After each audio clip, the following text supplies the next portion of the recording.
Morning, dear students. We had discussed about Jahangir yesterday, and today we are going to take up Shah Jahan.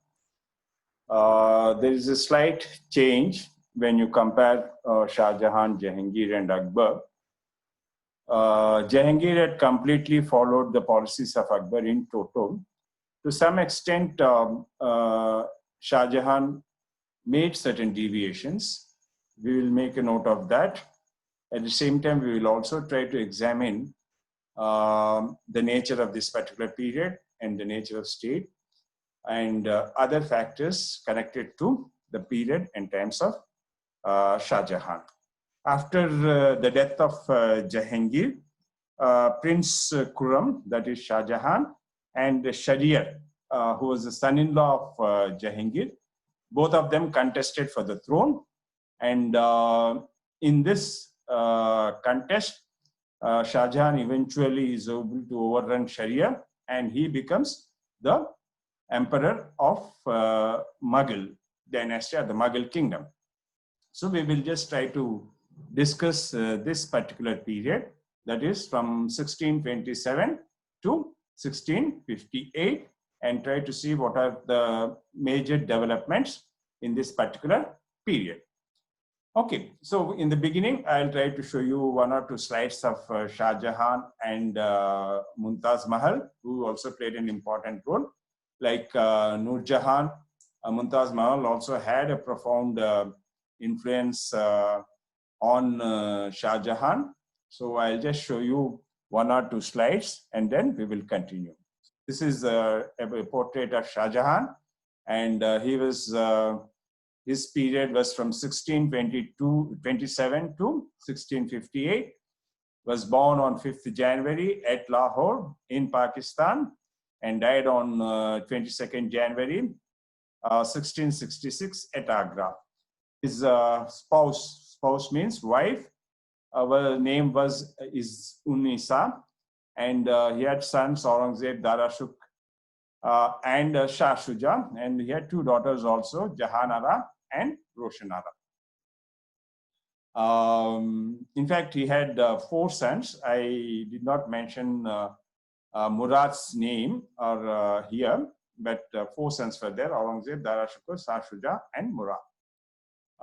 So in the next slide, I am showing you Mumtaz Mahal, who was also an important influence on Shah Jahan, and Taj Mahal goes in her name, which is a symbol of love, and one of the biggest and wonders of the world. A very important monument made during this particular period, like the Red Fort. So this is again showing you the Taj Mahal, and on the left you have Mumtaz. Also, you can see her. This is one of the beautiful pieces that was made, pieces of architecture that was made during the period of Shah Jahan. And then this, which I'm showing you, was the empire that was there during the period of Shah Jahan in the year 1637. So you can see from Kabul, it is coming down to Baharampur, it is coming down to Surat, and beyond Baharampur and Surat in the south, what we call, we have the Deccan policy. So that is also an important. So you have the entire of North India under his control, and you also have a systematic Deccan policy that was taken up by Shah Jahan in this particular period. So we will just see the next slide. And this is the extent of Mughal Empire during the period of Shah Jahan. Now we will have some kind of a discussion on Shah Jahan, the way he has access onto the throne of Delhi.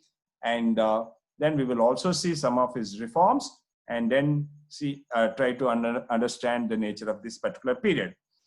After the death of Jahangir, as I have told you, his son-in-law and son contested for the throne. And after Jahangir died, when Jahangir died, Khurram was in Deccan, and he was assisted by Asaf Khan, and he desired his son-in-law to succeed and sent a message to him, to Khurram. And Shahryar, who had proclaimed himself as an emperor, he was in Lahore. Okay, so you have Khurram in the Deccan, in Ahmednagar, so, and you have Lahore. So both of them had to rush to Delhi, and both of them were being supported by, respectively, by Asaf Khan. And you have Khurram reaching Agra, and there was a small battle near Lahore, in which he was defeated. Shahryar was defeated by Asaf Khan. And when this news reaches Khurram, he rushes to Delhi. So this was a kind of a event that takes place before Shah Jahan gets onto the throne. And after that, he accesses the throne and gets married. To have shown you a portrait of Mumtaz Mahal. He was married to her, and she had a profound influence, and she was the daughter of Asaf Khan, who had supported Shah Jahan when he was in Deccan, and helped him to become the emperor of Mughal dynasty. She had 8 sons with him, and we will not go into that kind of personal details. The Taj Mahal at Agra is dedicated to her, and it's one of the monuments of memory which was built by Shah Jahan. It was started in the year 1632. As I was trying to tell you, Shah Jahan was not that particularly in favor of following the same state policy as it was envisaged by Akbar. He made certain slight changes with regard to the Deccan policy. Akbar wanted to have a Deccan policy, but where he could reduce them to vassal states and make them accept the suzerainty of the Mughal Empire, and pay some kind of an annual ransom, if possible, in the circumstances that were prevailing. But unlike Jahangir and Akbar, Shah Jahan believed in annexing the entire of South India also, or the Deccan Sultanates. So you have what you call the Deccan Wars. The difference between the times of Akbar, Jahangir and Shah Jahan is that between Akbar and Shah Jahan, they had a policy towards Deccan, but Shah Jahan believed in subjugating the Deccan, bringing it and making it a part of the Mughal Empire. So you have what you call the Deccan Wars, and these wars took place for a period of 5 years. Now I'll just show you the map which is connected to this. So you can see from Kabul, Lahore, Delhi, and Agra up to Burhanpur. That was the major, up to Chittagong and Surat. That was the major part of the empire under the control of Shah Jahan. So from 1631 onwards, below Burhanpur, he wanted to follow Deccan Wars. He wanted to take up the Deccan Wars and include the entire of South India, if possible, into the Mughal Empire, into the map of the Mughal Empire. So Shah Jahan, on his accession, again began the policy of annexing Deccan. Like Jahangir and Akbar, he succeeded well in his efforts. Okay, he was successful in subjugating most of the Deccan Sultanates. Soon after Shah Jahan's accession, Khan Jahan Lodi, the governor of Deccan, revolted. He was helped by the Sultan of Ahmednagar. So you have the two powers coming together, and they revolted against the Mughal Empire. But at last, after 3 years of war, he was defeated and put to death. The Sultan of Ahmednagar was defeated in the battle, and he was put to death, and as a result of which, Ahmednagar becomes a part of the Mughal Empire. Ahmednagar was annexed, and the Sultan of Ahmednagar, Nizam Shah, had helped Khan Jahan Lodi. War was therefore declared against Ahmednagar, and it was annexed by the Mughal Empire in the year 1633. An attempt for its independence was made 2 years later by Shahaji, who was the father of Shivaji. So this was the time you have the beginning of the Maratha power in Deccan, but it was unsuccessful. At a later stage, during the time of Aurangzeb, the Marathas become very powerful in this region, and you have Shivaji championing the cause of the Maratha state and the Maratha forces in the Deccan. But during the time of Shah Jahan, they were not that successful, and the Nizam Shahi kingdom, which was there in Ahmednagar, finally was conquered by the Mughals in the year 1636.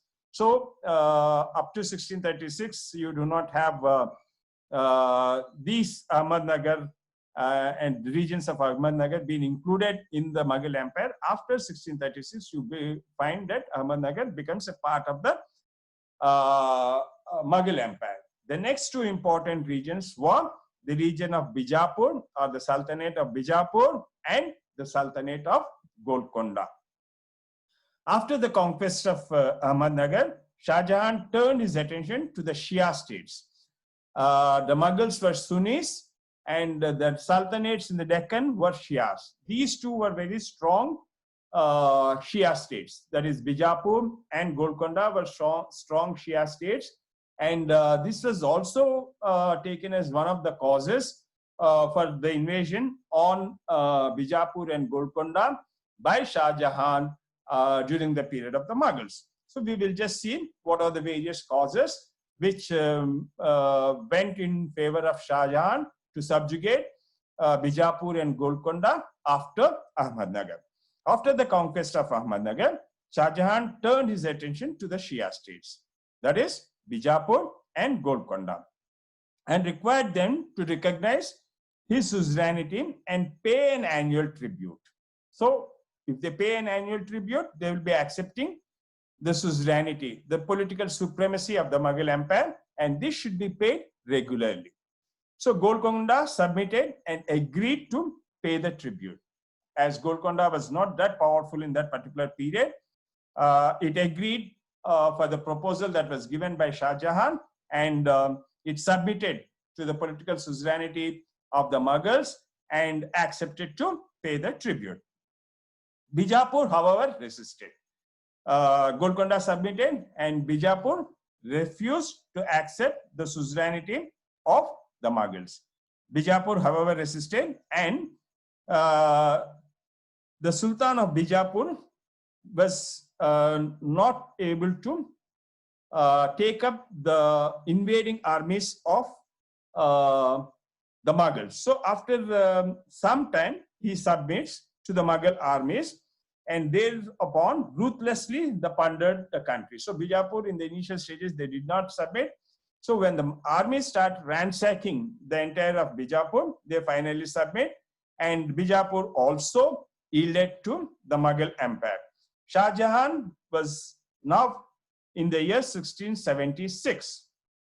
And then he appointed Aurangzeb, who was a young son at the age of 18, as the viceroy in Deccan of the Mughal Empire. So why Aurangzeb becomes the viceroy of the Deccan at the young age of 18, and he was appointed as he was in the initial stages appointed as a Mansabdar, and then at the later stage he was appointed as a viceroy of the Deccan.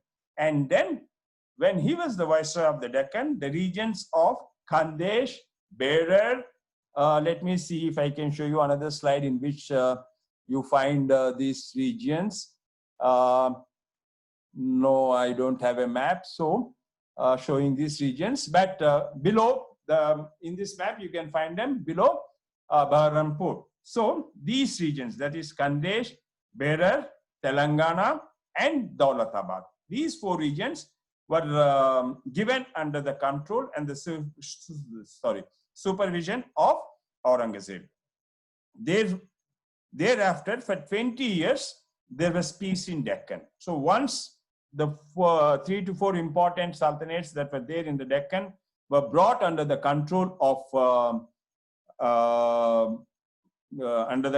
Shah Jahan, or under the control of the Mughal Empire, and Aurangzeb was made the viceroy, you have for a period of 20 years peace prevailing in the Deccan regions. The Sultan of Golconda had imprisoned the son of his Prime Minister Mir Jumla, who tried to acquire a semi-independent position. Mir Jumla sought Aurangzeb's help. This led to war, and Aurangzeb besieged Golconda. So in Golconda, you have some kind of a resistance coming up again when he was appointed as the viceroy of the Deccan region, and very successfully Aurangzeb brings Golconda under his control, and Mir Jumla's son was released.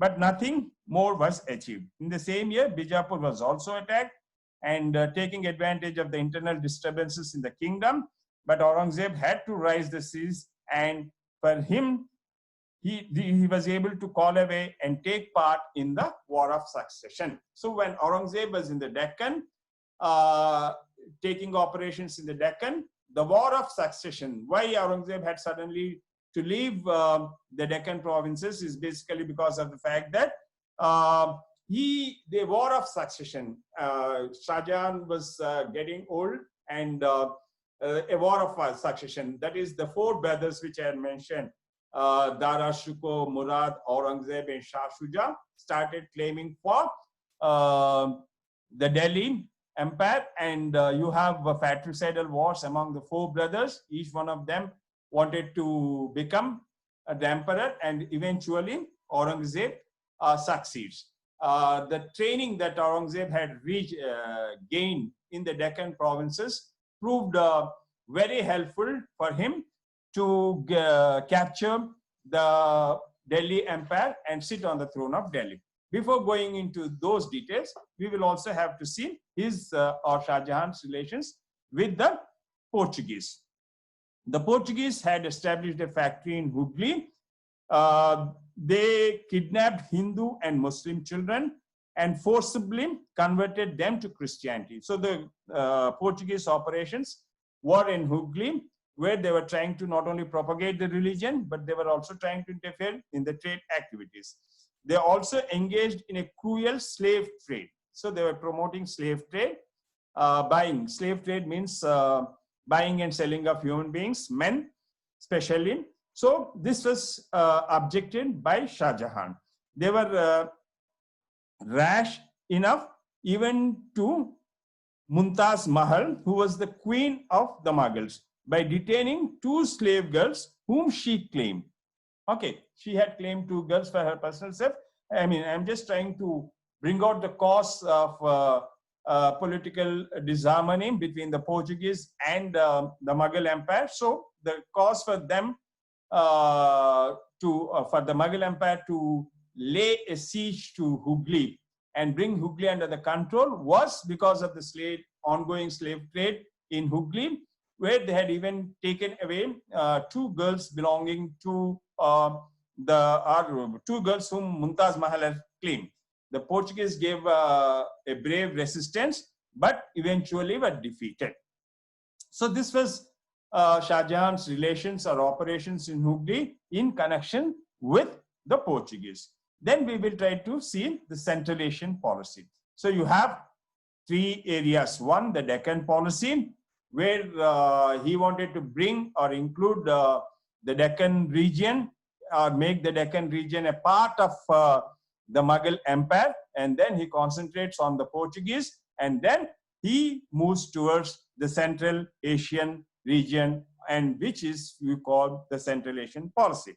Shah Jahan, like his father and grandfather, had always a strong desire to exercise complete control over the hilly region of Badakhshan and move distant province of Balakh lying between Hindu Kush and Oxus. Only if possible, the Mughal emperor wanted to possess even Transoxania. These are all the regions which are there in Central Asia. The Uzbek chiefs there became very difficult, and they started having internal revolts during the time of Shah Jahan. And because of the internal revolts among the Uzbeks, they seek the help of Shah Jahan to intervene and settle their disputes. So Prince Murad Baksha with Ali Marad Khan took possession of Badakhshan and Balkha in 1646. But in 1647, the Uzbek ruler, with Persian help, compelled the Mughal forces to evacuate Balkh. So there were some advantages in interfering and some disadvantages, and so as a result of which they had to adopt a systematic Central Asian policy. Now, taking a look at what happened with regard to Kandar. The city of Kandar became the strategical position for the Central Asian policy and being a trade route between India and Persia. Kandar was a very important trade route between India and Persia and was of great importance both to the Shah of Persia and the Emperor of India, the Mughal Emperor of India. So both wanted to possess it. Humayun held the city for a few years. Akbar had conquered it in 1595, but during the reign of Jahangir, Shah Abbas of Persia had recovered this region in the year 1622, that is the Kandar region. Shah Jahan wanted to recapture it, and Ali Mardan Khan, the Iranian governor of Kandar, was for some reasons dissatisfied with his master, Shah Abbas.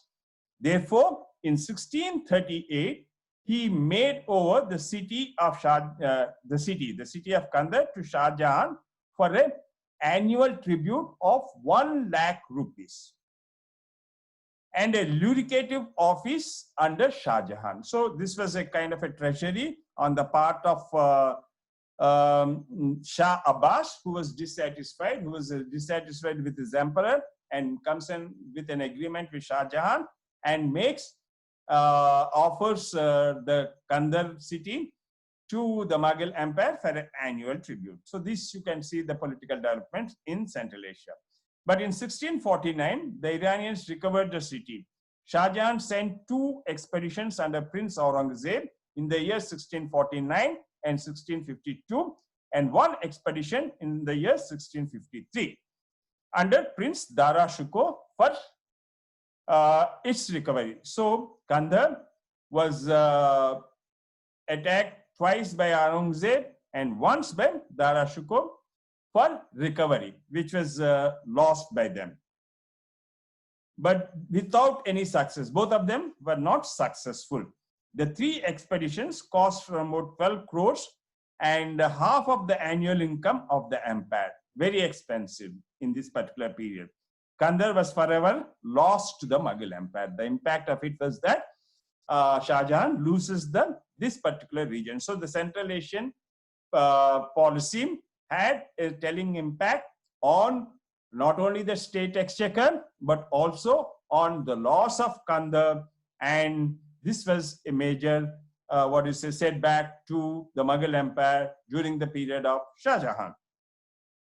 And the Mughal army also becomes weak, and this very much lowered the prestige of the Mughal Empire, not only in Central Asia, but in succession. So after this, Shah Jahan becomes weak, and all the 4 sons, because they were being trained in the military and administrative aspects, one was in Deccan, the other one was in Aurangzeb was in Deccan. So they were viceroys appointed in different parts. One was in North, one was in Kabul. So all of them start claiming the throne of Delhi, and this claim leads to wars among the brothers, and these wars among the brothers we call the War of Succession, and it was there from 1657 to 1658.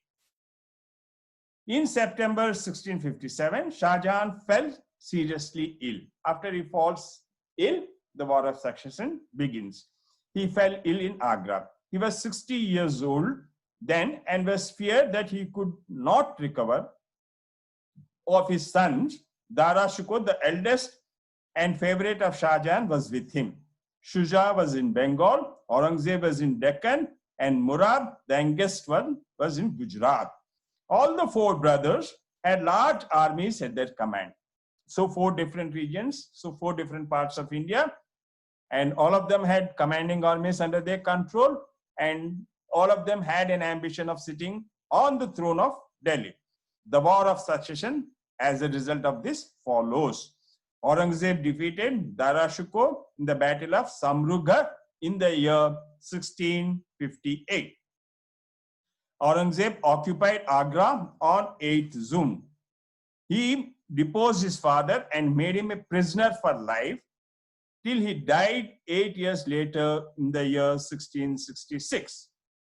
During this imprisonment, Shah Jahan was attended only by his daughter Jahanara. Aurangzeb then drew Murad into a trap and saw that he was executed in Gwalior in the year 1661. He defeated Shuja at Khwaja near Allahabad in the year 1659 in the month of January. Mir Jumla, Aurangzeb's general, pressed him as far as Akran. And then nothing further is known about him. About whom?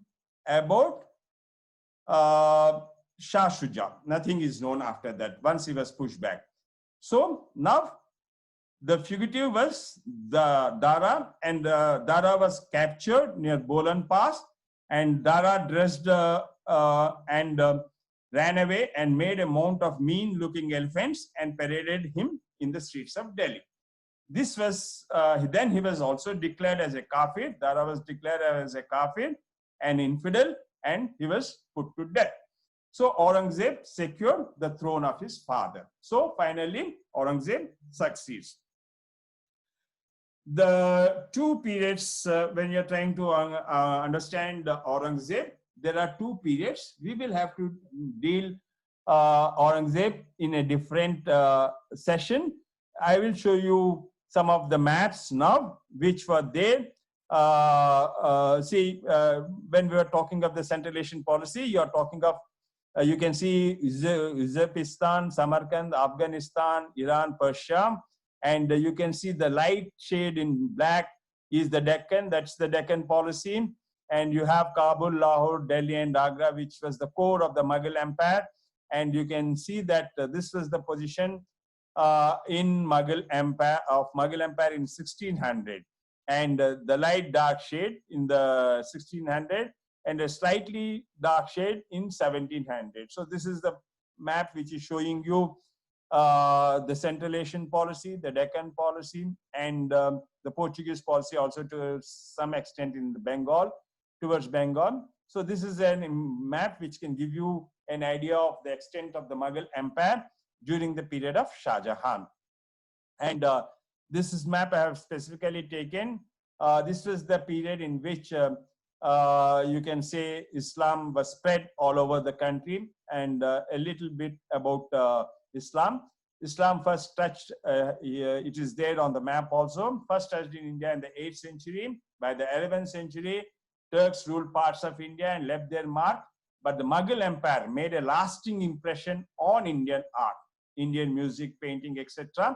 All over the country, you can find them having their impact. The Mughals who had originally come from Central Asia, no one had more impact on the arts than the Emperor Akbar, and all these arts flourished during the time of Jahangir and Shah Jahan. I have taken up some photographs also, which show the spread of Islam in India. And you have the dates here. It was captured, it came to India in 711, moved to the subcontinent in 1100. Many people of low caste converted from the Hinduism to Islam because it allowed social mobility. After the Mongols, in 1398, India broke into a number of small rival states, some Muslim, some Hindu. So I have just shown, the map shows the growth of the Mughal Empire and the spread of Islam into the entire of Indian subcontinent. And this map, I mean, you can see has 3 different colors. And one color, the first color represents Babur, the second color represents Akbar. And in 1707, the third color which is a combination which is inclusive of all other colors, represents the period of Aurangzeb. So this was a very important period. Now I am trying to show you some of the slides that were some of the major, I should say, buildings that were made during the period of Mughals, especially during the time of Akbar and Shah Jahan. You have a photograph of Jama Masjid here. This has a striking image, and it is made of tall minarets. You have domes, you have a vast courtyard, and which is very attractive. It is one of the largest mosques in India, and the world reflecting mosque, which is a world reflecting mosque. And this is a monument built by Shah Jahan. It is said that the emperor had spent 1 million to build this mosque. Okay, so you can see this massive construction which was made during the period of Shah Jahan. And then all of you are very popular with this Red Fort or the Lal Killa. It is also one of the famous monuments in Delhi. It is situated in Old Delhi and was called Shah Jahanabad during the reign of the Mughals. And eventually it is called as the Red Fort because of the architectural pattern and the kind of stone that was used, and it was built by Shah Jahan. It served the royal residence of the Mughal emperors for many years. And today Red Fort is one of the topmost tourist places. Whoever visits Delhi makes it a point to visit Red Fort and Taj Mahal. These two important buildings are there. I'm showing you another building which was made by Shah Jahan, and it is popularly known as Moti Masjid. It is yet another marble structure located inside the Agra fort. It was built for the purpose of the members of the administration. Moti Masjid got the name as the Pearl Mosque because of the parascine glow, because of the glow of the marble. It is also one of the beautiful monuments built by Shah Jahan other than Taj Mahal. So you can see that he was a great builder. This is Birbal Bhavan in Fatehpur Sikri. It was made in the year 1572.